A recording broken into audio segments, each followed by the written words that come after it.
өзімнің осы 20 күндегі сәтті кездерімді, сәтсіз кездерімді жаздым. Депрессияға түскен, ұнжырға түскен адам дұрыс шешім таба алмайды. Ол өмірдің қағидасы сондай.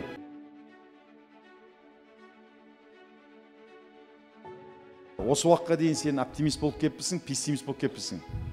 Соңғы уақыттарда пессимист болып кеткен екем. Бұрын оптимист болдым мен. Бірақ құладың, бірақ оңай пессимист болып кеттің де? Одан кейін пессимист болдым, я. Енді бұл пессимистмен кете берсең, шұңқырға түсіп, кедейлене беріп, бата беретінге көзің жетті ме? Көзім әбден жетті. Енді қазір міне өзімнің осы 20 күндегі сәтті кездерімді, сәтсіз кездерімді жаздым. Керемет инсайт алдым. Айта ғой. Сәтсіз кездерім баламдың анау несін дәрігерде анықталды, жүрек соғысы. Оны аритмологтың назначениесін алып, қалыпқа келтірдік. Ол уақытша.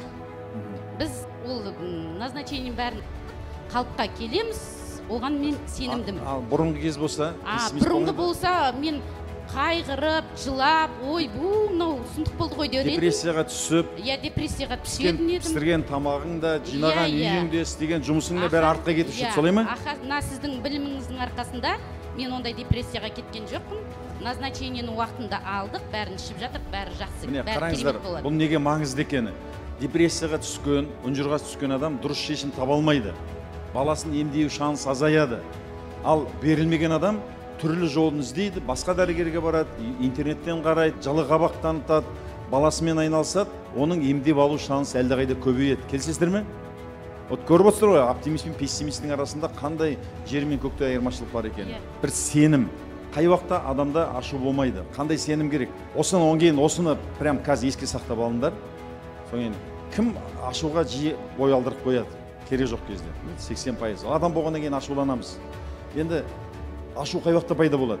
Ашу бәрі менің ойлағанымдай болу керек деген сенім. Соны ұстаған кезде ашу пайда болады.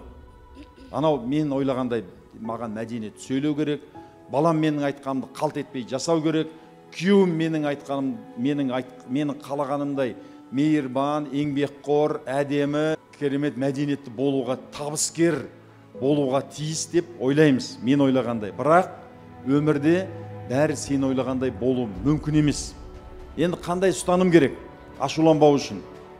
Өмірде тура бәрі мен ойлағандай, мен қалағандай болу мүмкін емес, олай болу заңды, болмау мүмкін емес, мүлде мүмкін емес.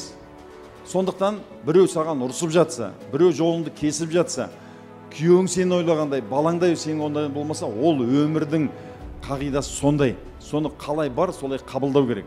Осы сенімді бір рет, 10 рет, 100 рет ойлағаннан кейін, сенде вообще ашу болмайды. Бұлай болды енді, адам ғой, адам болғаннан кейін адамдар әртүрлі. Заключение жасап кетейін. Мүлде ашуланбау мүмкін емес, бірақ ашуланған кезде керек адамға, керек кезінде, белгілі мөлшерде сабаңнан шықпай.